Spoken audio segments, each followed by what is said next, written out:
Hello and welcome, friends. It is time to get journaling here in week 2 of our 52 weeks of journaling. So let's get started. If you are using the printable for January, let's get that out and start looking at what cards or what papers that we are going to use in our spread this week.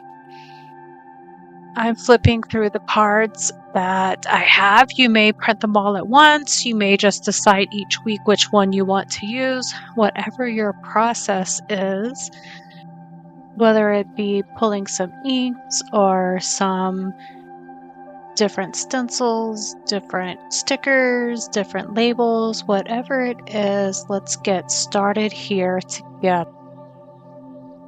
I have an idea on what I want to journal about this week from the journal prompt and thought starter list. So with that in mind, I am taking certain pieces out and laying them out to see how they all look together and to make sure that the color balances across the page.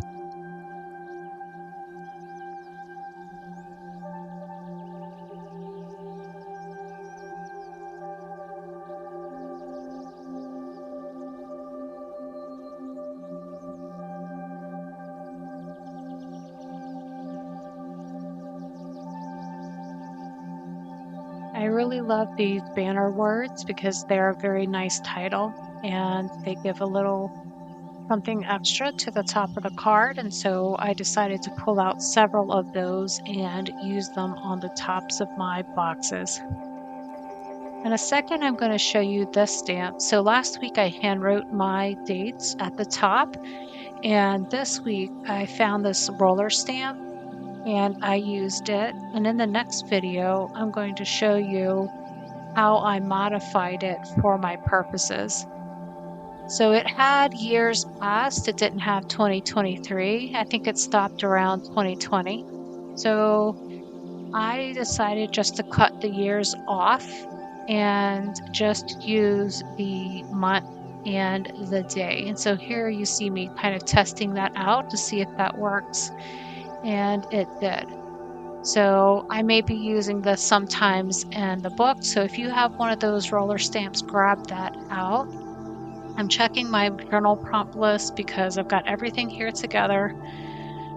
I looked at my list and decided to switch out one of the 2x2 squares because it's been warmer this week, and I'm journaling 1 week ahead of everyone. So the weather changed a little bit since it's warmer, not as cold, and I decided to switch out a couple prompts. I switched a couple things out. So as usual, the first thing that I do is glue down the pieces that I am not going to modify. And why do I always run out of glue? We always run out of glue. So I refilled both tape runners and I'm gluing down all of the pieces that I'm not going to stamp or stencil or do anything else to. I know that they're good as is. And I'm taking off the page the ones that I know that I'm going to modify.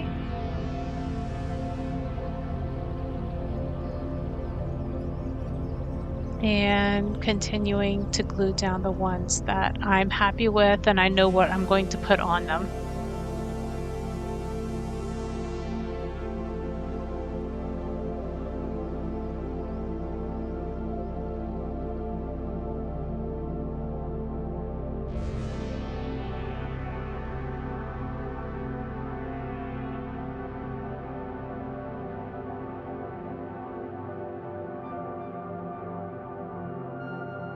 So now it is time to stamp directly into the book. So I'm going to take a few stamps and directly stamp in the book.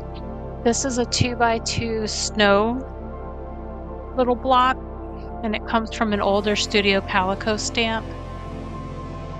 So I stamped that into the block to give it some interest before I put the title on at the top. It brings in the kind of snow or cold rain background that I'm going for that you'll see when I use a stencil in a minute. So I thought that I would just directly stamp it into my book. Also on a couple weather stamps that I will be using, since one of the things I'm going to journal about is the crazy weather in Florida. So I'm taking the small little snowflakes and just stamping them directly onto the page as well. Give them a little interest. And then I use 3 snowflakes as bullet points. So I'll be later journaling, and it was a nice quick way to organize my handwriting in that 2x2 box. So now it's time to stencil and to use a little bit of paste. I want to dress up this card, this tag card. And so I have my Make Art smaller station, and I have a snow globe stencil. You can purchase one if you'd like, or grab some other stencil out that you have in your stash, and some paste. And I'm going to do each corner, so the top and bottom corner across from each other. I have this white grit snowfall paste. It's sparkly.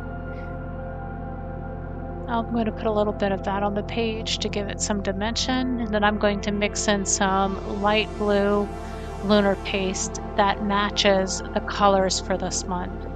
This is Clear Skies. And I only need a tiny bit. Don't really need a lot. So I'm scraping that up because I'm going to use that little teeny tiny bit. And now it has a mixture of the white grit paste in it too, so I can't put it back in the jar. So I set it aside and then stenciled across on the bottom of my little tag here. And then I put that aside because in a little bit I also used just the rest of that paste, just stenciling a few other things. I stenciled the label, and then somewhere towards the end I take the very last that's on the spatula and I put it directly into my book. So I'm carrying over that snowflake pattern that I stamped directly in my book. And I've just decided to continue on using those 2 small snowflake stamps.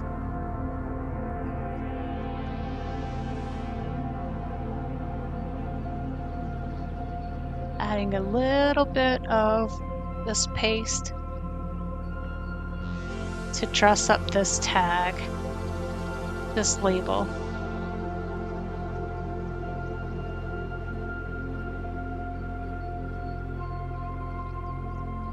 So now a lot of the elements in the book match each other just by putting the same embellishment or using the same technique on several pieces. It brings it all together in a cohesive look, which we'll look at in a second. So does this snowflake. I used it on several of the cards and in my book, so now it's just bringing all of it together. And it's bringing the colors across the page as well.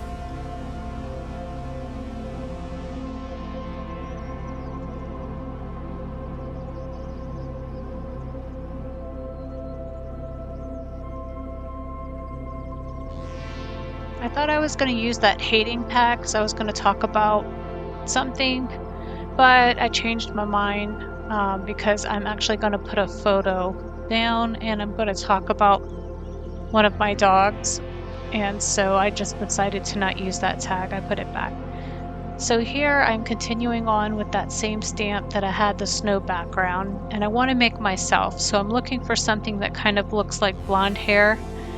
And I ended up settling on this wild honey. I like that. I thought that looked really great. And I picked another element from that stamp, a beanie, to put on my head. And I've never used that stamp before. So grabbing out the beanie and stamping it, it just didn't look right. It was odd. See, the beanie was bigger than my head. And if I stamped it farther down, it covered the hair and mixed in with the other yellow ink. So I decided to try it, and I just wasn't loving it. You can see the yellow. It's hard to see, but you can see the yellow through plainly, and it just doesn't look like a beanie. It looks like maybe a pink hair mop. And so I tried to fix it, and then I ended up throwing this away. and starting over again.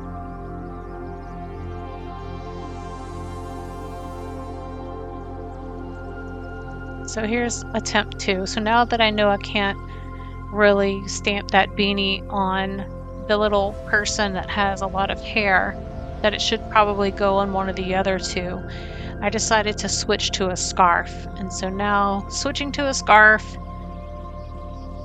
stamping me, or what represents me, and then I use the roller stamp to put my date back onto the label, so you get to see me do it here.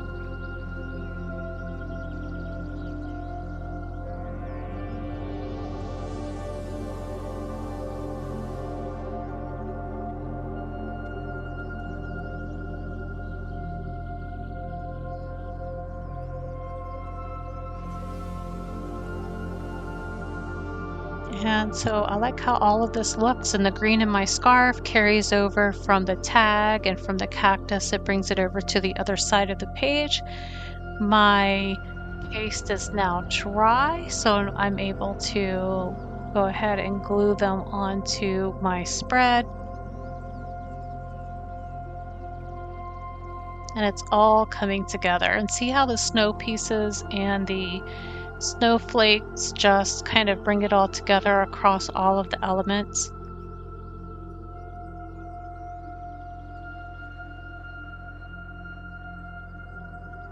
So now I'm going to pull out some of my other stamps that I wanted to use. So that's kind of what I do here. I put down what I want on the spread.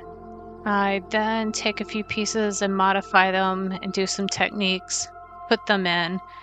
And then lastly, I take other cute little stamps and just kind of stamp around the spread.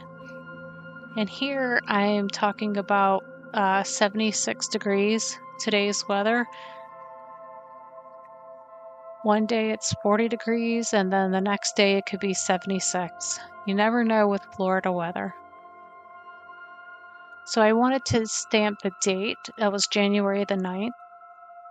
And so forecasted 76 degrees, which is crazy because the week before it was cold and rainy, and now it's kind of warm. So I've got this light pink ink, spun sugar, and I'm taking that teeny tiny snowflake, and I'm just stamping it in other places that I think are blank and need a little embellishment.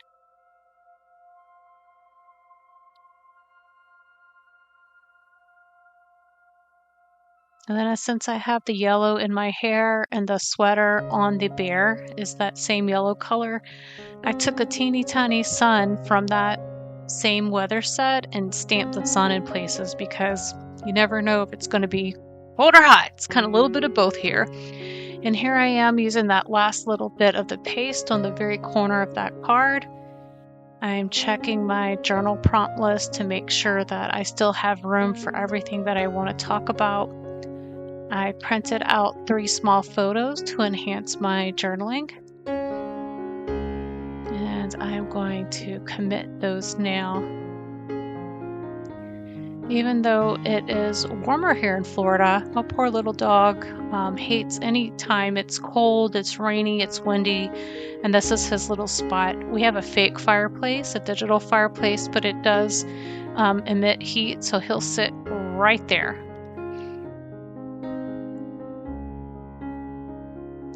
I decided that my photo was going to cover up too much of the paste, and I did all that work to get that nice snow paste, so I pulled it back up and I glued it lower so you could see the shiny, pretty paste. Now that I have that down, I'm going to final embellish it before I do my journaling, and I like to do that with stickers. So I have pulled 4 or 5 sticker sheets that I thought matched the colors, and I am just taking some off the sheets and putting them around the layout.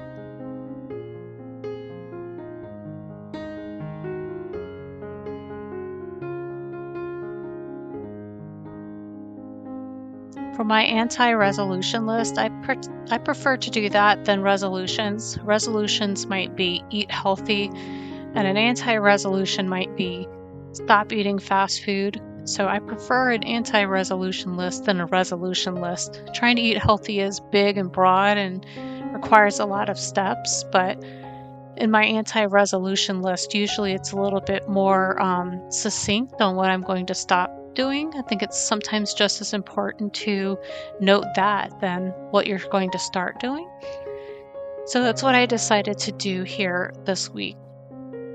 And so with these little word stickers, I like little sayings and sentiments, whether stamping them on or whether using stickers. That's something that I generally do to emphasize what I'm talking about.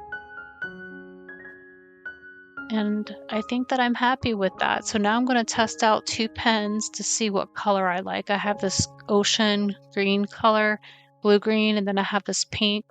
And I loved the pink. I was like, okay, that's it. So join me while we journal together. This week, as we journal together, I'm going to read some poetry about new beginnings.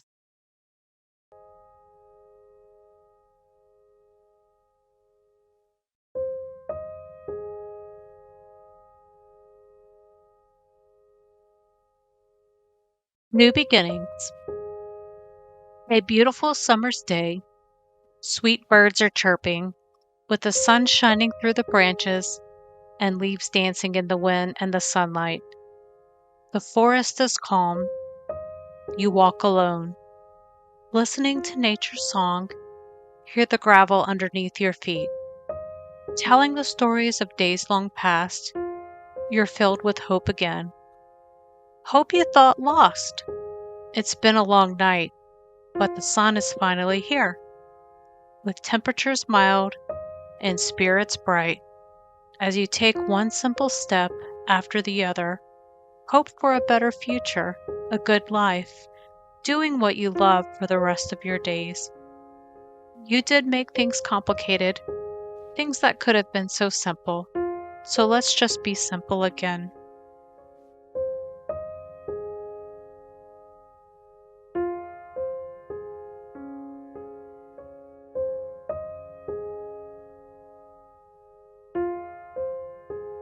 A Time of Year by Catherine Pulsifer. Winter is a time of year that some look forward to and cheer. But for others, winter feels cold. They just sit back and grow old. But when you see that first snow fall, childhood days can be recalled. Day of building a snowman with friends, family, the clan. If you open your eyes, you will see the beauty of the season it can be. When the icicles shimmer in the sun, the beauty is like no other one. Winter brings Christmas cheer, spending it with people who are so dear. Friends and family around the fire will fulfill all of your heart's desire. So winter arrives this year. Don't sit back, get out in full gear. Enjoy this time. The season springs. Before you know it, it will be spring.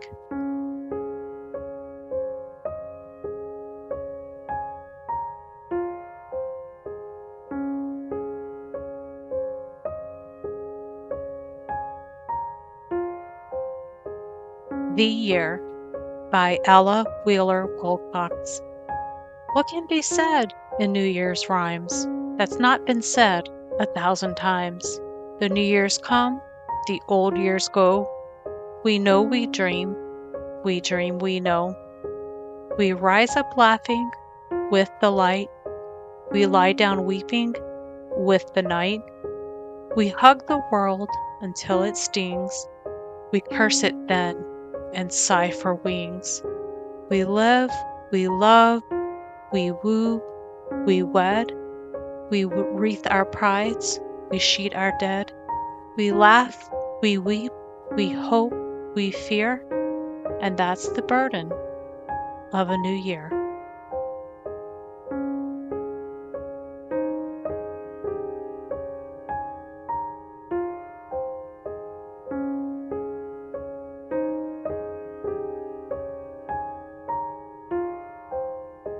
For For a New Beginning by John O'Donohue.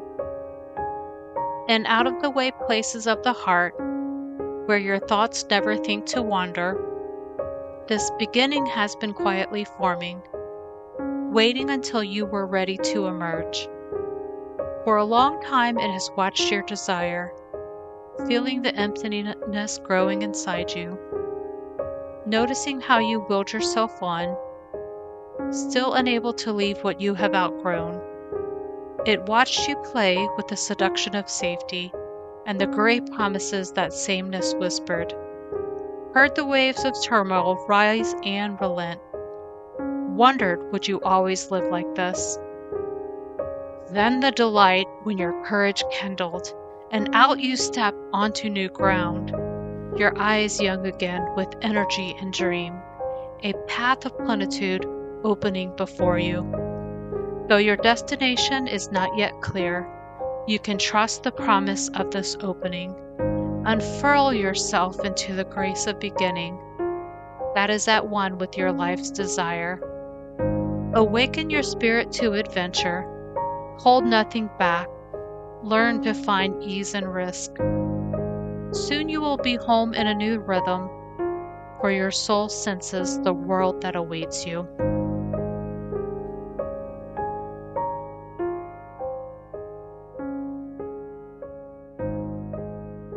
Here is the final spread, and I'm really happy about what we accomplished together this week. I look forward to talking with you all in our chat this week online. Be sure to check out the Facebook fans group to find the event and our Zoom information. See you there.